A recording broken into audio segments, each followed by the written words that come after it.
तो ये कहानी शुरू होती है मिया और निको नाम के एक कपल से, जहां हम देखते हैं ये दोनों अपनी कंट्री से इलीगली भाग रहे थे। असल में ये दोनों जिस देश में रह रहे थे वो देश काफी समय से अपने आसपास के देशों से युद्ध लड़ रहा था, जिसकी वजह से धीरे धीरे देश में खाने की कमी होने लगी थी। जिसके बाद सरकार ने बूढ़े, बच्चे और यहाँ तक कि प्रेग्नेंट औरतों को भी मारना शुरू कर दिया, ताकि खाने की कमी को खत्म किया जा सके। इसी वजह से मिया और निको ने अपनी बच्ची को खो दिया था, और अब अपनी जान बचाने के लिए ही वो दोनों इनलीगली उस देश से भागकर आयरलैंड की तरफ जा रहे थे। अब इसके कुछ देर बाद हम देखते हैं कि उनका एजेंट उन्हें एक कंटेनर में ले जाकर बैठा देता है। असल में ये सभी कंटेनर्स शिप से होते हुए आयरलैंड जाने वाले थे, जहां हम देखते हैं कि उस कंटेनर में मिया और निको के साथ और भी कई लोग मौजूद थे, जो कि उस देश को छोड़कर भाग रहे थे।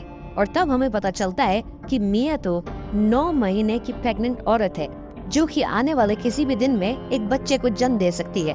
खैर, अब कुछ समय बाद उनका कंटेनर ट्रक से होता हुआ पोर्ट के पास पहुंच जाता है, जहां उस कंटेनर का दरवाजा एकदम से खोल दिया जाता है, जिसके खुलते ही कई सारे लोग एकदम से उस कंटेनर में घुसने की कोशिश करते हैं, और इसी भीड़ भाड़ में मिया और निको बिछड़ जाते हैं।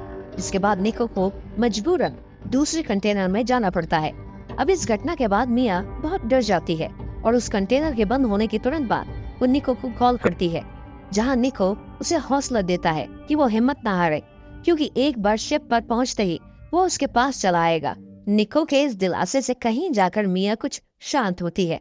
इसके कुछ समय बाद मिया का कंटेनर उस पोर्ट पर पहुंचता है, जहां से उनका शिप चलने वाला था।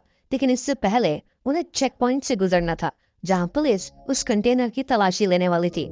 अब जैसे ही एक पुलिस ऑफिसर उस कंटेनर को खोलकर देखता है, तो उसे वहाँ कोई दिखाई नहीं देता है। असल में उस कंटेनर के अंदर एक सीक्रेट कंपार्टमेंट था, जहाँ वो सारे लोग छुपे हुए थे। लेकिन वो पुलिस ऑफिसर भी बहुत चालाक था, और उसे पता था कि लोग उस सीक्रेट कंपार्टमेंट में छुपे हुए हैं। इसलिए वो उन लोगों को खुद से बाहर आने की धमकी देता है, नहीं तो वो उन्हें गोली मार देने वाला था। और तभी डर के मारे एक औरत उस सीक्रेट कंपार्टमेंट से बाहर आ जाती है। लेकिन इससे पहले कि वो औरत उस कंपार्टमेंट से बाहर आती, मिया वहाँ रखे 2 बड़े बड़े बॉक्सेस के ऊपर चढ़ चुकी थी, जिससे नीचे खड़े लोग उसे देख ना पाए। लेकिन उस पुलिस ऑफिसर ने उस कंपार्टमेंट के खुलते ही वहाँ खड़े सभी लोग, चाहे बड़े हो या बच्चे, सबको एक एक करके गोलियों से मार दिया। जिसके बाद उन पुलिस वालों ने एक एक करके उन सभी लोगों की लाशें उस कंटेनर से निकालकर बाहर फेंक दी। लेकिन मिया अब भी उन बॉक्सेस के ऊपर सुरक्षित थी। अब कुछ देर बाद वो सभी पुलिस वाले उस कंटेनर से निकलकर उसे बंद कर देते हैं, और मिया अब भी डरी सहमी उस कंटेनर में ही बैठी हुई थी। अब थोड़ी देर बाद मिया के कंटेनर को शिप पर लोड कर दिया जाता है, और मिया की शिप निकल पड़ती है आइलैंड की तरफ, जहां उस कंटेनर में बैठी बैठी मिया वहां पड़े कुछ सामान को चेक करती है, जहां उसे कुछ खाने का सामान, ड्रिल मशीन और फोन जैसी कुछ चीजें मिलती है। अब रात होने के बाद मिया को नींद आ जाती है और वो सो जाती है। तभी आधी रात को मिया की एकदम से नींद खुलती है, क्योंकि उसका कंटेनर जोर जोर से हिल रहा था। और जैसे ही वो कंटेनर में बने एक छेद से बाहर देखती है, तो उसे पता चलता है कि असल में उसका शिप समुद्र के बीच एक तूफान में फंसा हुआ है। लेकिन ये तूफान देखते ही देखते बड़ा होता जा रहा था, और आखिर में वही होता है जिसका डर था।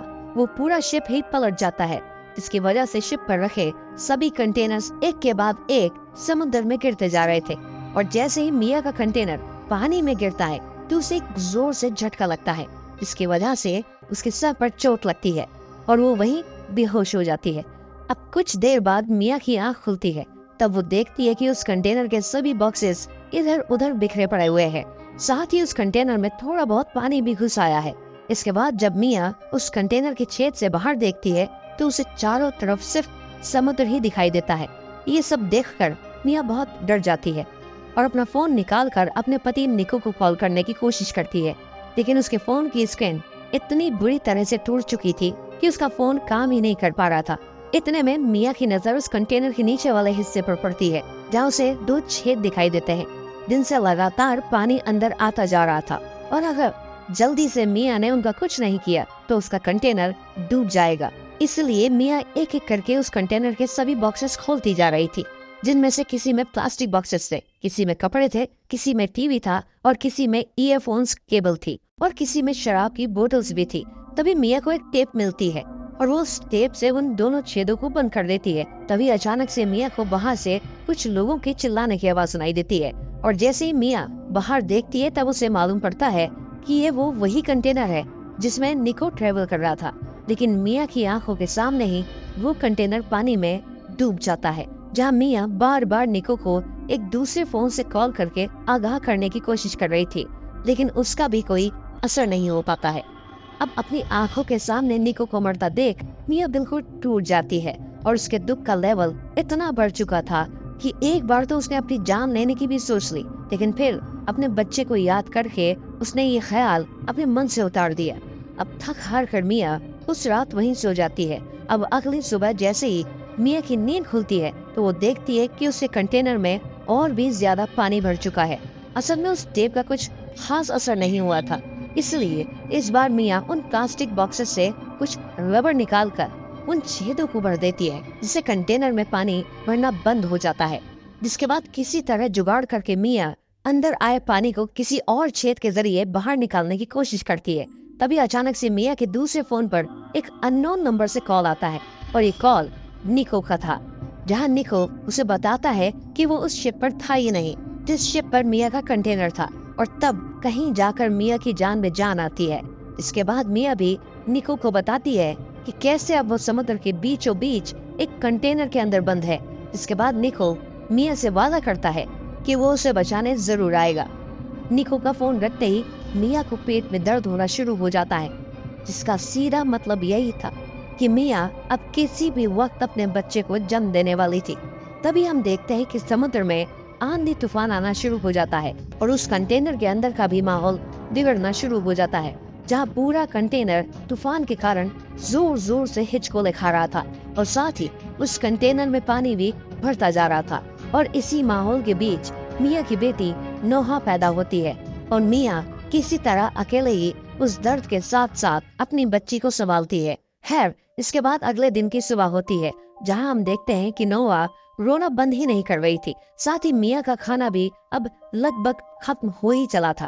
और तभी मिया को ये आइडिया आता है कि क्यों ना वो उस ड्रिल मशीन से उस कंटेनर की छत पर एक छेद बना दे ताकि वो उस कंटेनर से बाहर निकल सके। इसके बाद मिया उस कंटेनर में ड्रिल करना शुरू कर देती है, लेकिन आधे रास्ते में मिया की ड्रिल मशीन काम करना बंद कर देती है। जिसके बाद मिया एक छोटे चाकू से उस कंटेनर को काटने की कोशिश करती है, लेकिन इतने छोटे चाकू से इतना मोटा लोहा काटते काटते मिया के हाथों में छाले तक पड़ जाते हैं। लेकिन मिया आखिरकार उस कंटेनर को काटने में कामयाब हो जाती है और जैसे ही मिया उस कंटेनर से बाहर आकर खुले आसमां के नीचे बैठती है तो उसे बहुत अच्छा लगता है, क्योंकि वो कई दिनों के बाद सूरज की किरणों को महसूस कर रही थी।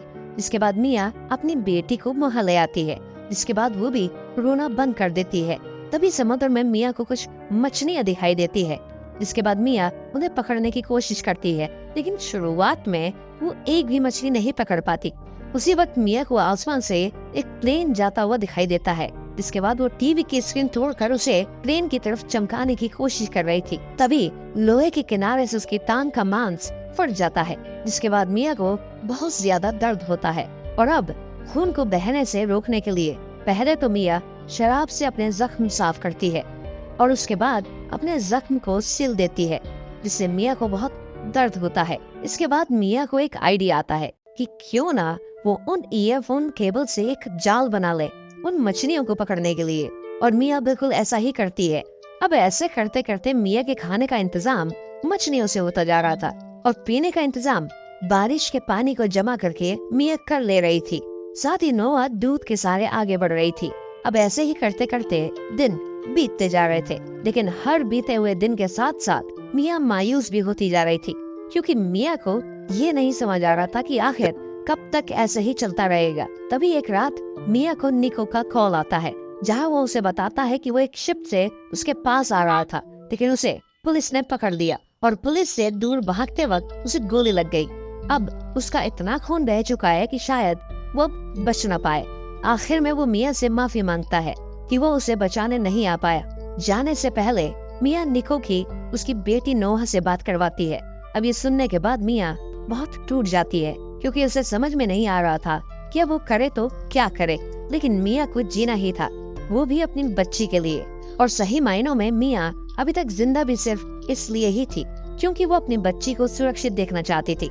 इसके बाद अगले दिन की सुबह होती है और मिया उन प्लास्टिक के बॉक्सेस से एक छोटी नाव बनाना शुरू कर देती है ताकि वो किसी भी बुरे हालात में नोहा को बचा सके। अब इस नाव को बनते बनते रात हो जाती है, जहाँ रात को अचानक से अपने आप ही उस कंटेनर में पानी भरना शुरू हो जाता है। जिसके बाद मिया अपना जरूरी सामान लेने उस कंटेनर में आ जाती है, जहाँ उसका पैर एकदम से उस कंटेनर में फंस जाता है। जिसके कुछ देर बाद वो कंटेनर भी समुद्र में डूब जाता है। उधर नोहा अपनी नाव के सहारे समुद्र की लहरों की वजह से उस कंटेनर से दूर हो जाती है। उधर कंटेनर में फंसी मिया किसी तरह खुद को छुड़ाकर उस कंटेनर से बाहर निकलती है और वो सबसे पहले नोहा के पास जाती है, जहाँ वो देखती है कि उसकी बच्ची तो ठीक है ना। अब ऐसे ही उस छोटी सी नाव के सहारे तैरते तैरते अगले दिन की सुबह हो जाती है, लेकिन मिया की हालत बिगड़ती जा रही थी और इस तरीके से तो वो ज्यादा समय तक जिंदा नहीं रहने वाली थी। तभी हम देखते हैं कि वहां से गुजरते कुछ मछुआरे उस छोटी सी नाव को देख लेते हैं, जिसके बाद वो लोग नोआ और उसकी माँ को उस विशाल समुद्र से बाहर निकालते हैं। और जैसे ही मिया को होश आता है तो वो सबसे पहले अपनी बच्ची की खबर लेती है, जहां वो देखती है कि वो आखिरकार आयरलैंड पहुंच चुकी है, क्योंकि वो मछुआरे आयरलैंड के ही रहने वाले थे। और इस तरीके से लगभग 1 महीने तक अपने हालातों से लड़ते हुए न सिर्फ मिया ने खुद की जान बचाई बल्कि अपनी बेटी की भी। तो ये थी नो वे फिल्म की सारी कहानी। आपको ये कहानी कैसी लगी हमें कमेंट्स में जरूर बताइएगा।